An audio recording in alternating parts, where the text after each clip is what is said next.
2 milliards. 2 milliards. Wow, wow, wow. J'aimerais vraiment pas être à la place de James Cameron à ce moment-là. Et ça faisait un moment que j'attendais de faire cette vidéo. Et maintenant qu'on a toutes les informations en main, il est temps de débattre. Il est temps de savoir pourquoi est-ce que Avatar 2 ne va pas potentiellement être un bide non plus, faut pas déconner. Mais ouais, j'ai un petit peu peur pour James Cameron. Bonjour à toutes et à tous, on m'appelle Steven. On va revenir sur Avatar la voix de l'eau qui arrive maintenant dans moins d'un mois dans nos salles.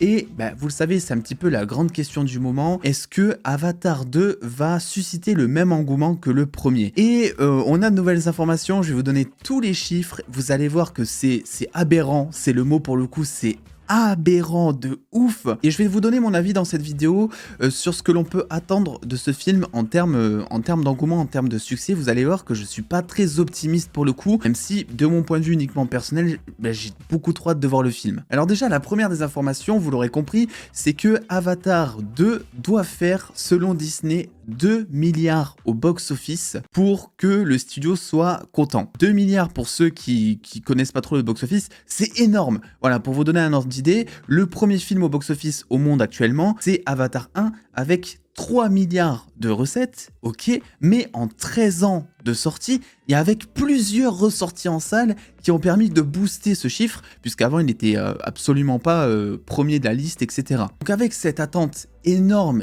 et ce poids énorme que doit très certainement se trimballer James Cameron avec ça, on peut s'attendre, on se dit mais ok, mais le film doit coûter ultra cher à produire. Et bien en fait, oui, il est cher, mais il n'est pas non plus insane. Le film, selon donc les sources du Hollywood Reporter, coûterait entre 350 et 400 millions. Ça reste quand même un très bon chiffre, mais de là à attendre un 2 milliards, c'est quand même assez insane. Rappelons que le premier film Avatar avait coûté 237 millions pour un box-office du coup de 3 milliards. Donc la petite conclusion déjà à ces premiers chiffres, c'est que Disney, avec cette attente et avec ce budget, attendent de ce film qu'il ait la même rentabilité que le premier, alors qu'il avait fait 3 milliards. C'est déjà très haut. On parle d'un film qui n'a pas le luxe là ici d'avoir 13 ans et plein de ressorties en salle pour l'instant. Alors après la question sera déterminée, ok, ils attendent 2 milliards de box-office, mais en combien de temps? Est-ce qu'ils attendent ça en 1 mois, en 2 mois, en 3 mois, en 10 ans? Voilà, généralement c'est vrai que quand on a une attente durant les premiers mois, le moment tout simplement où le film est diffusé en salle, mais je trouve ça énorme. Alors vous me direz, il y a des points positifs. Déjà, il y a le trailer de Avatar accumulé, je crois, plus de 160 millions de vues. Tu te dis, bon, c'est juste un trailer, mais ça reste quand même insane pour le coup. Donc ça fait déjà presque 160 millions au box-office, quasiment, on va dire. Rajouter à ça le coût de la 3D, par exemple, qui va rajouter du box-office aussi, parce que je pense que les gens qui iront voir Avatar, la plupart en tout cas, iront le voir en 3D, parce que c'est un des rares films où tu sais pertinemment que le voir en 3D ça apporte quelque chose en plus. C'est pas genre tu vas voir un film en 3D et tu espères, tu croises les doigts pour que ce soit bien et que ça te gâche pas ton expérience ciné pendant 2 heures quoi. Là normalement tu sais que Avatar en 3D, bah, c'est trop bien, c'est beaucoup mieux que le voir normalement. Et il y a aussi quelque chose qui va énormément compter dans le box-office, c'est le nombre de fois où vous allez le revoir, puisque bah, le succès de Endgame, de No Way Home par exemple, c'est aussi pour ça. C'est parce qu'il y a des gens tels que vous, tels que moi, qui sont allés voir Avengers Endgame 3, 4, 6 fois, 15 fois, 40 fois au cinéma, et tout ça, bah, ça rajoute au box-office, ça reste des tickets. D'ailleurs, n'hésitez pas à me dire combien de fois vous êtes le plus retourné en salle pour voir un même film. Moi, c'était peut-être 4. Franchement, j'aime pas trop revoir même les films que j'adore au ciné plein de fois. 4 fois pour No Way Home, je crois, ou pour Endgame, peut-être pour Endgame. Et à côté, le projet est porté par James Cameron, très grand réalisateur qui a, c'est vrai, la réputation de ne jamais rater ses films, et aussi la réputation d'Avatar qui revient, etc. Donc ça, c'était pour le point en mode, ok, peut-être que ça peut le faire. Maintenant, on va passer au point en mode, peut-être, sûrement que ça va être très compliqué. Déjà, la première chose, c'est que selon moi, l'effet de curiosité qu'avait Avatar n'est plus sur le 2. C'est-à-dire que les gens, ils arrivaient devant une bande-annonce ou devant une affiche lors d'Avatar 1, ils se demandaient, mais attends, mais c'est quoi ces mecs bleus dans la forêt là, avec des lianes en guise de cheveux, etc. C'est quoi tout ça? Putain, ça a l'air super bien fait, quoi. C'était un public qui était déjà aussi beaucoup moins exigeant que maintenant. Maintenant, on attend que tous les effets spéciaux soient aux petits oignons. Il en faut beaucoup pour nous surprendre et pour nous donner envie de voir quelque chose. Là, maintenant, les gens ne sont plus surpris de rien. Et j'ai regardé plusieurs réactions aux bandes annonces d'Avatar, aux deux principales qui ont été diffusées. Et en fait, c'est fou, c'est normal, mais c'est fou parce que la seule réaction qu'ont la plupart des gens, ils disent Bah ouais, c'est beau. Mais genre sous aucune émotion. C'est-à-dire que pour eux, c'est de l'acquis, quoi, tu vois? Et ils ne sont plus surpris, ils ne sont plus émerveillés par le talent et par la technique que demande ce film, pour avoir un réalisme aussi poussé. Donc il y avait cet élément de curiosité sur Avatar 1 et surtout il a bénéficié d'une chose, la 3D. La 3D les gars, on était en plein air où la 3D se démocratisait et la 3D en plus, c'est quelque chose qui parle au grand public, tu vois?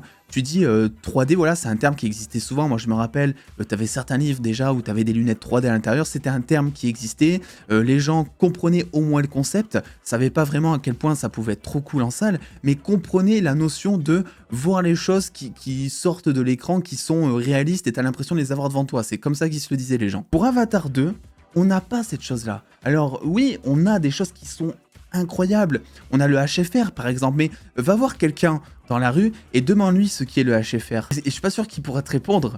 C'est pas du tout quelque chose qui parle. Le grand public s'en fout du HFR, il est même pas au courant qu'il y a cette technologie sur le film et que James Cameron a fait toute sa mise en scène aussi en fonction de ça. Pareil pour tout ce qui est la motion capture sous l'eau, le grand public s'en fout mais alors totalement. Et du coup, même si le public va très certainement pouvoir apprécier l'expérience visuelle, là on parle vraiment du procédé qui va te pousser à aller acheter ton ticket à la salle. Et il n'y a pas de 3D. Et là, il y a du HFR, il s'en fout. L'eau, il s'en fout. La motion capture, il s'en fout. Je serais curieux de savoir en commentaire combien savent exactement ce qu'est le HFR et si même certains n'étaient même pas au courant qu'il y avait cette technologie dans le film. Du coup, c'est vrai que même par rapport à Titanic, Titanic a bénéficié d'un engouement déjà de base parce que tout le postulat de base, c'était on adapte une histoire réelle en film. Et donc déjà, t'avais ce truc de dire oh putain, le Titanic qui coule, incroyable. T'avais du déplacement déjà pour ça.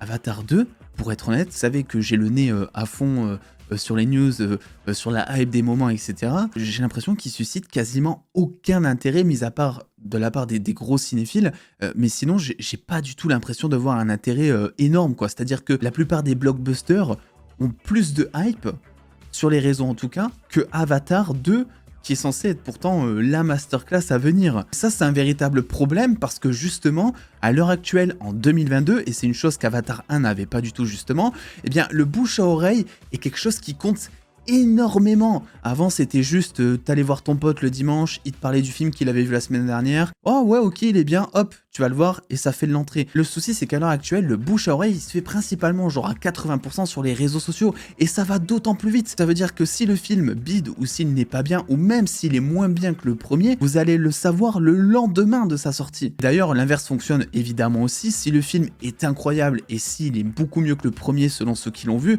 on va le savoir aussi le lendemain. Donc c'est là où je vous dis que je pense que vous allez voir, on va en reparler, mais durant les premières semaines d'Avatar en termes de box-office, je pense qu'il va y avoir plein d'articles, peut-être des vidéos aussi, qui vont dire ok, Avatar 2 est un bide. Parce que je pense que le démarrage sur les premières semaines va être très lent. Je pense qu'on va s'inquiéter pour James Cameron, je pense aussi qu'on va s'inquiéter pour les suites, puisque même James Cameron l'a dit, actuellement ils ont tourné Avatar 2 évidemment, Avatar 3 et le début d'Avatar 4, et il a dit en gros que si Avatar 3 déjà n'était pas un succès, et bien qu'Avatar 4 et 5 ne verraient potentiellement pas le jour. Donc je pense qu'il va y avoir ce genre d'article et qu'en fait c'est un film qui va essentiellement fonctionner sur le bouche à oreille. Pour moi c'est la seule solution qu'a Avatar 2 de fonctionner, et je parle même pas de 2 milliards parce que pour moi atteindre 2 milliards au box-office c'est insane quoi. Je me dis mais 2 milliards au box-office même pour un Avatar, mais je trouve ça ouf vraiment. Donc je suis vraiment pas convaincu quant au fait que la barre imposée par le studio serait franchise. Par contre je pense que sur l'effet bouche à oreille, si le film est bon, je pense que ça peut vraiment frotter la barre des 2 milliards et que donc ça peut motiver par la suite, dire à Disney ok on continue.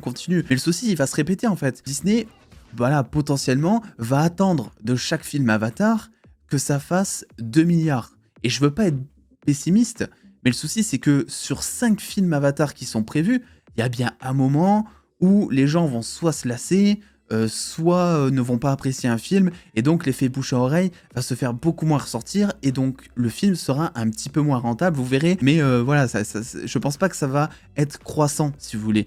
parce qu'il y avait aussi ce truc de se dire que Avatar 2 arrive 13 ans après le premier. Déjà rien que ça, il y a un petit truc, tu vois, c'est rare. C'est comme Apple qui met ses produits hyper chers pour susciter de l'intérêt, ou Sony qui met ses PS5 en nombre d'exemplaires limités, parce que c'est rare, et que quand c'est rare, tout le monde en veut. Là c'est pareil avec Avatar 2, bon ils sont pas attendus 13 ans pour faire le film, pour ça on sait que James Cameron préparait l'histoire, etc. à son rythme évidemment, mais vous voyez de quoi je veux parler, c'est que là on n'aura pas d'attente aussi longue. On aura du produit tout le temps, on pourra consommer. Au lieu de regarder comme le 2, là on va consommer du Avatar. Pour moi ça va être très compliqué d'atteindre ces 2 milliards, et c'est aussi un film qui selon moi a le problème d'être trop en avance sur son temps. Alors évidemment je n'ai pas vu le film, évidemment je ne sais pas s'il est qualitatif, mais déjà quand tu me parles de HFR, quand tu me parles de motion capture sous l'eau, c'est un truc que le grand public ne connaît pas, et donc il n'a aucun attrait, c'est pas un élément marketing, c'est pas vendeur. Et pour être honnête, il faut dire aussi que la communication des studios vis-à-vis d'Avatar et de toutes ces prouesses techniques, eh ben, n'est pas démocratisée. À aucun moment tu les vois essayer de vulgariser justement ce propos pour donner envie, je sais pas, à Martine, 42 ans, mère de 2 enfants, ou à Jean-Claude, 62 ans, grand-père de 2 petits-enfants, Marie et Jeanne, par exemple, d'aller voir le film. Jamais. Donc voilà, je voulais vous donner mon avis par rapport à Avatar 2. Maintenant qu'on a un petit peu toutes les informations, 2 milliards au box-office, 350 voire 400 millions de budget, ça me paraît assez compliqué, et Disney franchement ils mettent une pression mais qui est colossale comme d'habitude. On s'étonne bien souvent après d'avoir des projets qui se ressemblent, d'avoir des projets qui sont peu artistiques et des projets qui ressemblent de moins en moins à la patte des réalisateurs. Et là James Cameron arrive clairement sur le projet selon moi le plus stressant et le plus ambitieux de sa carrière. J'espère qu'il pourra s'en sortir. Je dis ça comme s'il allait mourir quoi, mais ça me fait vraiment de la peine parce que c'est un réalisateur qui est vraiment incroyable, James Cameron, et le voir se plier en quelque sorte en 4 pour arriver à ce que son film fasse autant de box-office, ça va être compliqué. Écoutez, donnez-moi votre avis, je serais assez curieux de voir les commentaires de ce que vous pensez, quels seraient vos arguments pour dire que Avatar 2 pourrait tout tabasser et même dépasser potentiellement les 2 milliards, ça serait, je demande que ça serait incroyable. Le pouce bleu, l'abonnement, les réseaux sociaux, tous en description comme d'habitude, et puis en attendant les dos, prenez soin de vous, faites-vous bien kiffer, des bisous les dos.